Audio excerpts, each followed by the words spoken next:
wealthiest, highest achieving children academically getting much higher scores than the national average, about 30% higher. Their parents are amongst the lowest average incomes in the country. So we can't blame poverty.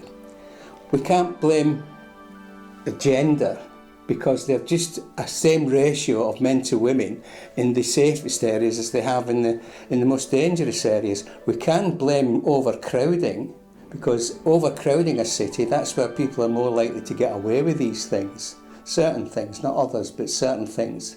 They can get away with it. Especially if they've got an anonymity where nobody knows them, nobody recognises them. The main problem is regional, because of these areas which are safe contrast starkly with areas where children are traded abroad and taken away from working class parents, mostly working class parents. So we'll set up a system whereby you can gather evidence. This is the big thing, this is why we've created a system, projects, community projects and neighbourhood projects, whereby we can prevent these atrocities and this baby trade from happening. I'm going to go through the charity very, very briefly on how it started, which was in Bradford in reaction to the grooming gangs who were targeting our daughters, asking them about their virginity when they were 11 years old. Those were the girls that they wanted, those were the girls that were being targeted, and everybody completely ignored us, and the only thing we could do was to gather all the evidence, keep it confidential. Any incidents, no matter how trivial, we wrote them down and we made records, and we shared these incidents with other parents. Now we're calling this project, it's actually a series of projects, but we're calling them collectively, we're calling them parenting co-ops, because they are individual, regional, neighbourhood networks of parents. And every Thursday evening, we have Zoom meetings where people who are interested can get in touch with us, and you'll be invited onto these Zoom meetings, and I can explain to you over a Zoom call how to configure your own neighbourhood network of parents.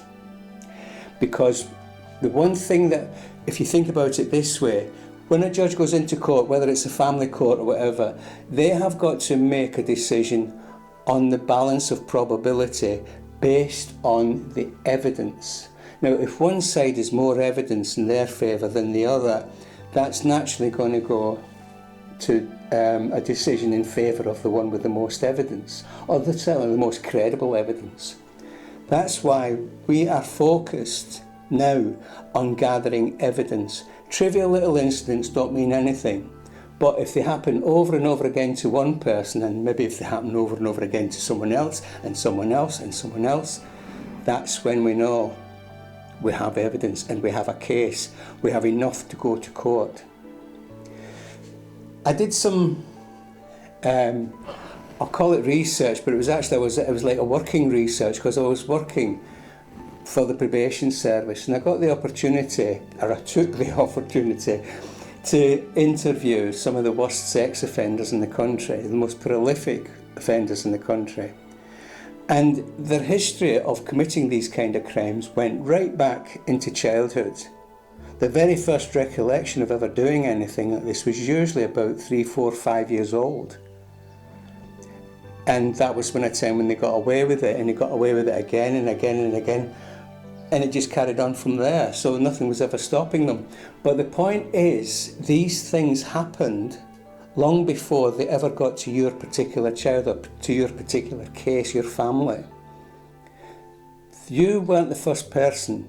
Chances are you were not the first person, or your children were not the first to be victims of this particular offender and perpetrator. So that's why we need everybody's evidence all gathered up into a pool so that we can then correlate different ones. I can't tell you, the website that we have for this is called honeypotfamilies.com. We can't tell you what anybody's written because it's private and confidential. It's only a private personal diary between the people who use the website and their own particular family or their own particular group, possibly their own parenting network. This is what we need. Neighbourhood networks of parents joining together, collecting evidence, then when they have sufficient, reporting it to the police. We'll go through all this and we'll go through what works and what doesn't work. I can only tell you that I've had so much experience in this, I'm frightened of going on too much, and that's why I want these Zoom calls on Thursdays. Every Thursday you can maybe log on, find out the latest development, what trends are happening and how to keep your children safe. Basically your children. We keep children safe via the parents. We do not contract children, we don't want anything to do with children, we only want to hear from parents. Because when I was interviewing these sex offenders, they were not afraid of women, they were not afraid of social services, they were not afraid of anyone, not even afraid of the police, because they were a much safer option than meeting the father. The only person on God's earth who put the fear of God into them. We need to talk about this. In another video we'll talk about this one. But get in touch, because the parenting networks that you have are the most powerful system we have in preventing grooming gangs and people who sexually or brutally exploit children. Thanks for listening.